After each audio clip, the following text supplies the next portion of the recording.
अंबरनाथ शहराला लागून असलेल्या चिखलोली गावात आयुष्यमान आरोग्य मंदिर सुरू करण्यात आले आहे।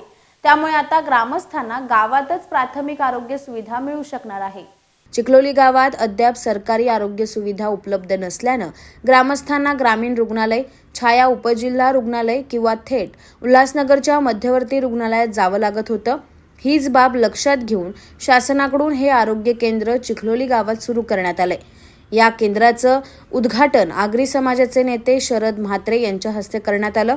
यावेळी भाजपचे विश्वजित करंजुले हे देखील उपस्थित होते। या केंद्रात ओपीडी सुविधा असून त्यातून ग्रामस्थांना प्राथमिक उपचार मिळणार आहेत। तसंच यापुढे उपचारांची आवश्यकता भासल्यास कोणत्या शासकीय रुग्णालयात जावं हे रेफर केलं जाणार असून त्यामुळे रुग्णांची दिशाभूल टळू शकणार असल्याची माहिती या आरोग्य केंद्राच्या डॉक्टर अहिल्या DK यांनी दिली आहे। आपण इथे सगळ्या प्रकारचे ओपीडी आपण बघूया, जेणेकरून आपल्याला सगळ्या पेशंटला गाईड करता येईल की त्यांनी पुढे कुठे जायचं।